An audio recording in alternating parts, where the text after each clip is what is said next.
First security ইসলামী bank PLC business 24 স্বাগত। শিরোনাম শুনছিলেন, আপনাদের সাথে আছি মামুন উর রশিদ। ভিগো ওয়্যার গার্ড প্রয়োজন মতো বাঁকানো যায়, অধিক চাপেও ভাঙে না। ভিগো।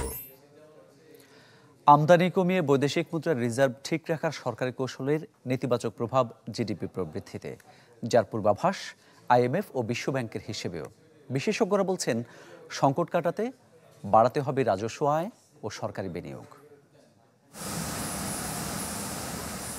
দেশের অভ্যন্তরে নির্দিষ্ট সময়ে যে পরিমাণ পণ্য বা সেবা উৎপাদিত হয় তার বাজার মূল্যই হলো জিডিপি। করোনাকাল বাদ দিলে গেল এক দশকের বেশি সময় ধরে যার গড় প্রবৃদ্ধি 6.5% উপরে। কিন্তু ইউক্রেন যুদ্ধ আর অভ্যন্তরীণ নানা সংকটে বড় ধাক্কা এসেছে এই সূচকেও। সাধারণত দেশের ভেতরে বছর জুড়ে চলা অর্থনৈতিক কর্মকাণ্ড, বিনিয়োগ পরিস্থিতি, ব্যাংক ব্যবস্থা ও আর্থিক খাতের গতিবিধি আমলে রেখে প্রবৃদ্ধির প্রক্ষেপণ করে থাকে আন্তর্জাতিক সংস্থাগুলো। সেই ধারাবাহিকতায় চলতি অর্থবছর শেষে এই হার 5.7% আভাস আইএমএফের, যেখানে আরও একটু কমিয়েছে বিশ্বব্যাংক। অবশ্য কিছুটা উদারতা দেখিয়েছে এশীয় উন্নয়ন ব্যাংক। তবে সংস্থাগুলোর দেয়া প্রক্ষেপণের হার বেশ খানিকটা কম সরকারের 5.7% থেকে।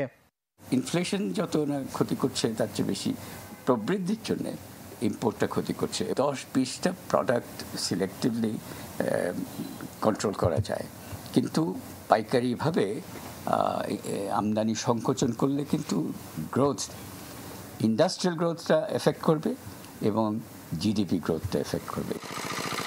মূলত শিল্প, কৃষি ও সেবা এই তিন খাতকেই মোটা দাগে আমলে নেওয়া হয় প্রবৃদ্ধির হিসাবের জন্য। তবে সাম্প্রতিক হিসাব অনুযায়ী দ্বিতীয় প্রান্তিকে শিল্প খাতে প্রবৃদ্ধি নেমেছে 3.25%, যা এক বছর আগেও ছিল 2 অঙ্কের কোটায়। বিপরীতে চড়া মূল্যস্ফীতি আর বিনিয়োগে ভাটার কারণে প্রত্যাশিত প্রবৃদ্ধি আসার সম্ভাবনা কম কৃষি ও সেবা খাত থেকেও। বিশেষজ্ঞরা মনে করেন, এই ঘাটতি কমাতে নিশ্চিত করতে হবে ব্যবসা বান্ধব পরিবেশ।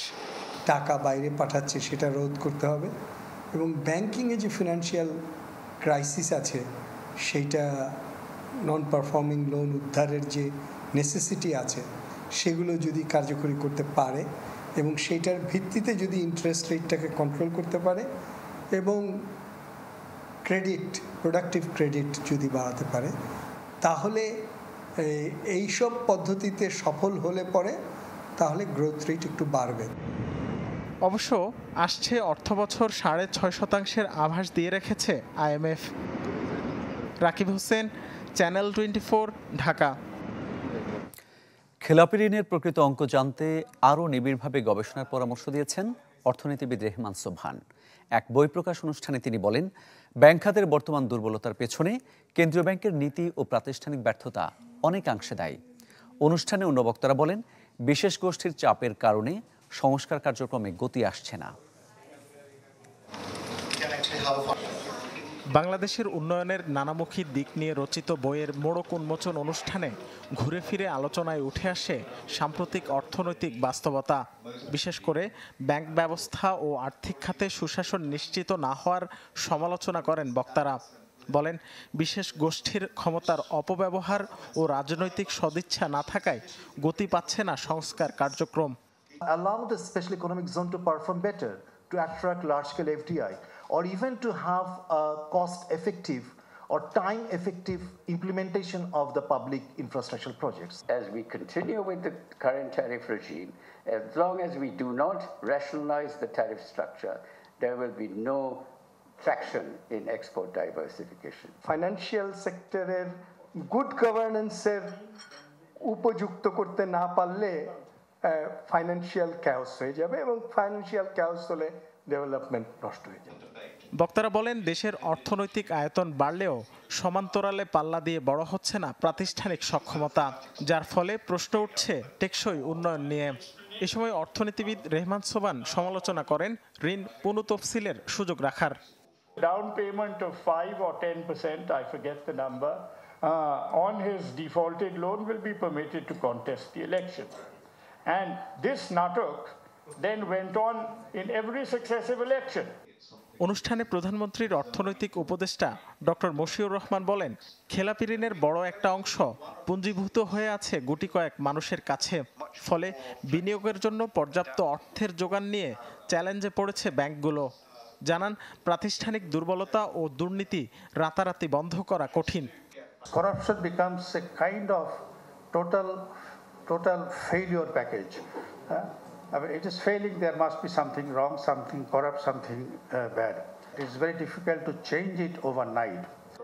বক্তারা বলেন, শুধু প্রাতিষ্ঠানিক সংস্কার নয়, অর্থনৈতিক অগ্রযাত্রা টেকসই করতে বড় বাধা অসৎ রাজনীতিবিদ, ব্যবসায়ী ও আমলাদের যোগসূত্র। রাকিব হোসেন, চ্যানেল 24, ঢাকা। অর্থবছরের প্রথম 9 মাসে কেবল বিদেশি ঋণের সুদ পরিশোধ ছাড়িয়েছে $1 বিলিয়ন, যা এক বছর ব্যবধানে বেড়েছে দ্বিগুণের উপরে। অর্থনৈতিক সম্পর্ক বিভাগ ERTর প্রকাশিত হালনাগাদ তথ্য মতে 2022-23 অর্থ বছরের সুদ বাবদ পরিশোধ হয়েছিল $48 কোটি। গত 9 মাসে সব মিলিয়ে $257 কোটি বেশি সুদ ও আসল পরিশোধ করা হয়েছিল। গত বছর একই সময়ে এর পরিমাণ ছিল $173 কোটি।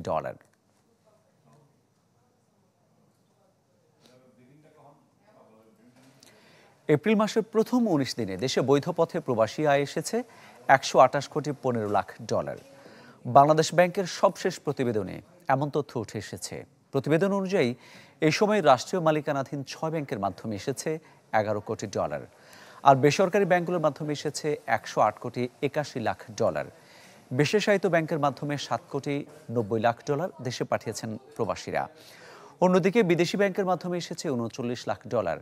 বরাবরের মতোই এককভাবে সবচেয়ে বেশি রেমিটেন্স এনেছে বেসরকারি ইসলামী ব্যাংক লিমিটেড $38 কোটি 68 লাখ। চলতি অর্থবছরে মার্চে প্রবাসী আয় এসেছে $199 কোটি, আর ফেব্রুয়ারিতে আসে $216 কোটি।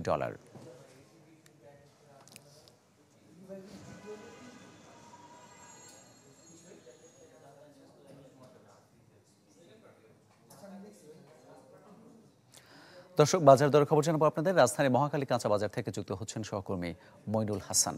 মইন, রাজধানীর কাঁচা বাজার যেখানে আছেন, কাঁচা বাজার পরিস্থিতি কেমন, সরবরাহ এবং দাম কেমন, সেটা একটু জানাবেন। আরেকটা বিষয় আপনার কাছে জানতে চাই, মাত্রই রমজান ঈদটা শেষ হলো, এরই মধ্যে মশলা পণ্যের দাম বেড়ে গেছে, কারণটা কি? মামুন, জানেন যে দীর্ঘদিন যে রমজান ছিল, দীর্ঘ 1 মাস, এই সময়টাতে কিন্তু যারা ক্রেতা ছিলেন তাদের জন্য কোনো সহনীয় দামে কোনো পণ্যই পাওয়া যায়নি এবং বাড়তি দামে কিন্তু তাদেরকে পণ্য কিনতে হয়েছিল। এবং তারই ধারাবাহিকতায় শেষ দিকে কিন্তু রমজানের পরবর্তীতে ঈদের কয়েকদিন পরে ব্রয়লার মুরগি থেকে শুরু করে বেশ কয়েকটি পণ্যের দাম কিছুটা নিম্নমুখী ছিল। পেঁয়াজের ক্ষেত্রেও সেই অবস্থাই ছিল, কিন্তু এখন আবারও কিন্তু এইসব পণ্যের দাম ঊর্ধ্বমুখী। আমি আজকে দেখেছি যে ব্রয়লার মুরগি 220 টাকা কেজি দরে বিক্রি হচ্ছে, দেশি মুরগি বিক্রি হচ্ছে 700 টাকা কেজি দরে, এবং সোনালী মুরগি সেটা কিন্তু এখনও সেই 380 টাকায় রয়ে গেছে। এবং আপনাকে আরও একটা ব্যাপার বলে, সেটা হচ্ছে গরুর মাংস কিন্তু দীর্ঘদিন ধরে সেই 750-800 টাকায় বিক্রি হচ্ছিল, এবং যেটা ঈদে 800 টাকা এবং তারও বেশি কিছু কিছু জায়গায় বিক্রি হয়েছিল, এবং আজকে মহাখালী কাঁচা বাজারে বিক্রি হচ্ছে 780 টাকা কেজি দরে। এবং সব কিছু মেলা যদি আপনাকে যারা ক্রেতা রয়েছেন তাদের যে অভিযোগ বাজারে এসে সব সময় করে থাকেন, যে সবজিও কিন্তু এখন সেই আগের বাড়তি দামেই বিক্রি হচ্ছে। কিছুটা কিন্তু রমজানের সবজি নিম্নমুখী ছিল, শসা এবং বিভিন্ন অন্যান্য যে আইটেমগুলো ইফতার সামগ্রী সেটা ব্যতীত যে সবজি ছিল সেটা কিন্তু 60 থেকে 50 টাকা বা 40 টাকার মধ্যে ছিল, কিন্তু এখন আজকে এই পণ্যগুলো কিন্তু আবারও ঊর্ধ্বমুখী। এবং আপনি জানেন যে রসুনের যে বাজার, গত 1 মাসে রসুনের 1 মাস আগে যে রসুন 120 থেকে 130 টাকা কেজিতে বিক্রি হচ্ছিল দেশি রসুন, সেই রসুনটা কিন্তু এখন 160 থেকে 180 টাকায় বিক্রি হচ্ছে। আলুর সরবরাহ বাজারে রয়েছে, তারপরও আলুর দাম কমছে না, প্রতিনিয়ত আলুর দাম বাড়ছে এবং 55 টাকা কেজিতে বিক্রি হচ্ছে। পেঁয়াজের ক্ষেত্রেও সেম, পেঁয়াজ এখন 60 থেকে 65 টাকা বিক্রি হচ্ছে। সব কিছু মেলা যদি আপনাকে বাজারের খবর জানাতে চাই, জনসাধারণের জন্য, ক্রেতাদের জন্য আসলে কোনো স্বস্তির খবর নেই। মামুন, ধন্যবাদ আপনাকে। রাজধানী মহাখালী কাঁচা বাজার থেকে যুক্ত হয়েছিলেন সহকর্মী মইনুল হাসান। ফার্স্ট সিকিউরিটি ইসলামী ব্যাংক PLC বিজনেস 24-এ একটা বিরতি নিচ্ছি, ফিরছি একটু পর, সাথেই থাকুন।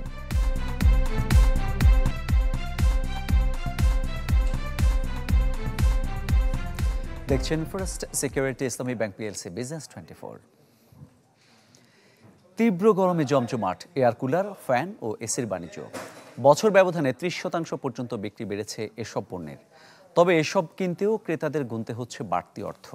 উচ্চবিত্তের পাশাপাশি গরম থেকে রক্ষা পেতে মধ্যবিত্তরা ঝুঁকছেন এসির প্রতি। তীব্র গরমে পুড়ছে দেশ, অতিষ্ঠ হয়ে উঠছে নগর জীবন। তাপদাহের হাত থেকে রক্ষা পেতে তাই ফ্যান, এয়ার কুলার সহ নানান ইলেকট্রনিক্স পণ্যের বিক্রিও এখন তুঙ্গে। রাজধানীর দোকানগুলো ঘুরে দেখা যায় সিলিং ফ্যান, স্ট্যান্ড ও চার্জার ফ্যানের পাশাপাশি বিক্রি হচ্ছে এয়ার কুলার। বছর ব্যবধানে যার বিক্রিও বেড়েছে 30% পর্যন্ত। গরমের সাথে দামের ভারে নাকাল ক্রেতারা। বছর ব্যবধানে ফ্যানের দাম মানভেদে বেড়েছে 300 থেকে 1000 টাকা, আর এয়ার কুলারের ক্ষেত্রে যা ছাড়িয়েছে 2000-এর ঘর। এপ্রিল, মে, জুন, জুলাই, অগস্ট এই 5 মাস আমরা মোটামুটি বেচা কিনা করতে পারি গরমের সিজনটা। এরপরে সিজন টাইমে আবার যায়, শীতের টাইমে আবার বসে থাকতে হয়। প্রাইস এরকম মোটামুটি অনেক বেশি নেই, অনেক কম আছে আগের তুলনায়। সমানতালে বেড়েছে এয়ার কন্ডিশনের বিক্রিও। ব্যবসায়ীরা জানান, গরমের চাপের সাথে প্রস্তুতকারক ও নানা আর্থিক প্রতিষ্ঠানের অফারের কারণে উচ্চবিত্তের পাশাপাশি মধ্যবিত্তরাও এখন ঝুঁকছেন এসি কিনতে। এসি বিক্রির লক্ষ্যমাত্রার 50 থেকে 60% অর্জন হয় এই সময়টায়। এমন বিক্রি চলতে থাকলে সরবরাহ সংকটের শঙ্কা ব্যবসায়ীদের। যেটা বিলাসী পণ্য ছিল এসি, সেই এসিটা হচ্ছে এখন নিত্য প্রয়োজনীয় হয়ে পড়েছে। গত বছর যেমন লোয়ার মিডল ক্লাস কিছু লোক এসে দেখেছে চলে গেছে, কিন্তু এবার তারা চলে যাচ্ছে না, বাধ্য হয়ে কিনতে হচ্ছে। 1020 নির্ধারণ করেছে, আমাদের এই পর্যন্ত 40% আপ হয়ে গেছে। আমরা আশা করতেছি আমাদের যে লোকবল আছে এবং আমাদের ফ্যাক্টরির পুরো সাপোর্টে আমরা আমাদের টার্গেট ফিল আপ করতে পারবো। ক্রেতাদের অভিযোগ, চাহিদাকে পুঁজি করে বাড়তি দাম নিচ্ছেন বিক্রেতারা।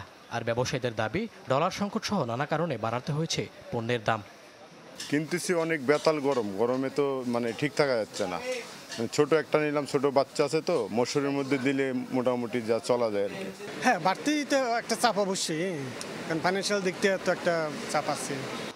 খাত সংশ্লিষ্টদের হিসাবে চলতি বছরে এসি বিক্রির লক্ষ্যমাত্রা ধরা হয়েছে 6.5 লাখ ইউনিট, যার 2 ভাগই সরবরাহ করে দেশীয় প্রতিষ্ঠানগুলো। মইনুল হাসান, চ্যানেল 24, ঢাকা। বাংলাদেশের শ্রম খাতের অগ্রগতির জন্য শ্রম ও বাণিজ্য মন্ত্রণালয়কে কর্মপরিকল্পনা দিয়েছে যুক্তরাষ্ট্র। দুপুরে সচিবালয়ের টিকফা মধ্যবর্তী বৈঠকে দেশটির পক্ষ থেকে তা তুলে ধরা হয়। বৈঠক শেষে বাণিজ্য সচিব জানান, শ্রম অধিকার নিশ্চিতে বাড়ছে মার্কিন চাপ। তিনি বলেন, বাংলাদেশের শ্রম আইনের আরও সংস্কার প্রয়োজন বলে বৈঠকে বাংলাদেশকে জানিয়েছে যুক্তরাষ্ট্র। তারা মনে করে, ট্রেড ইউনিয়ন করার ক্ষেত্রে শ্রমিকদের মতামতকে গ্রাহ্য করাও জরুরি। যুক্তরাষ্ট্রের বাজারে শুল্কমুক্ত পোশাক রপ্তানির সুবিধা চেয়েছে বাংলাদেশ বলে উল্লেখ করেন তপন কান্তি ঘোষ। এটা শুধুমাত্র দ্বিপাক্ষিক বাণিজ্যের বিষয় না, এটা কিন্তু একটা উন্নয়ন আসপেক্টও আছে, যে আমাদের দেশের গরিব মানুষ যারা গার্মেন্টসের ক্ষেত্রে কাজ করে বা অন্য রপ্তানি সেক্টরে কাজ করে, তাদের কিন্তু উন্নয়নের জন্য তারা কন্ট্রিবিউট করতে পারবে থ্রু এনহ্যান্সড ইম্পোর্ট, যদি ডিউটি কম হয়। আমরা সেটাও তাদের মনে করে দিয়েছি, এবং তাদের WTO-তে যে অব্লিগেশন সেটাও তাদের মনে করে দিয়েছি। ফার্স্ট সিকিউরিটি ইসলামী ব্যাংক পিএলসি বিজনেস 24-এ আরেকটা বিরতি নিচ্ছি, সাথেই থাকুন।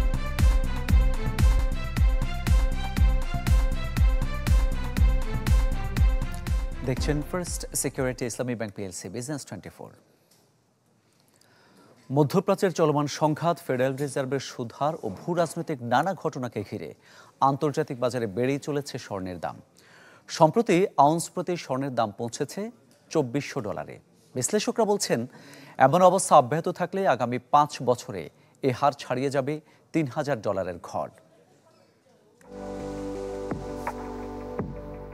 বৈশ্বিক বাজারে স্বর্ণের দাম বাড়ার প্রভাব পড়ছে বাংলাদেশেও।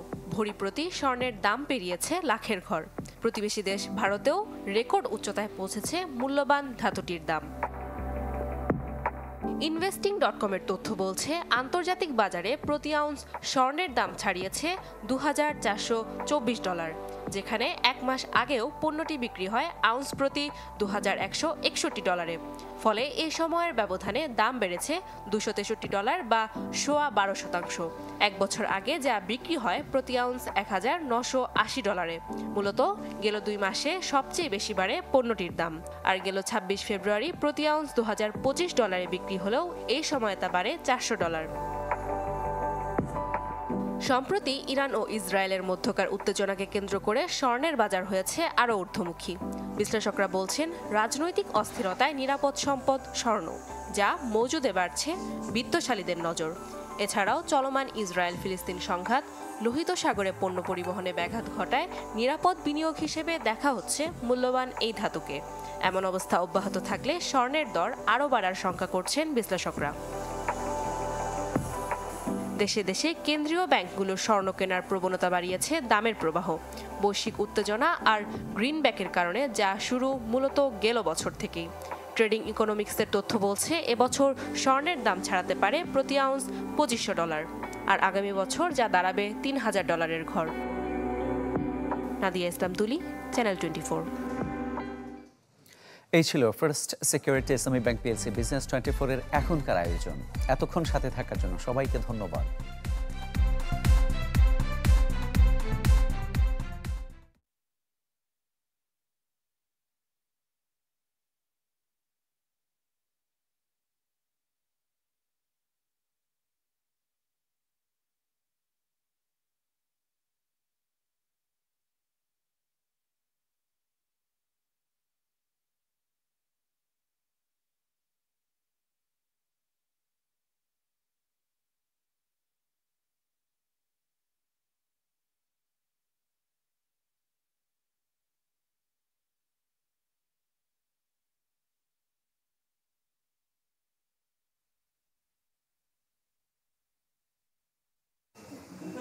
এই যে এটা সার্ভিস গেছে আবার বলতেছে নাকি ডিসকানেক্ট হয়ে গেছে।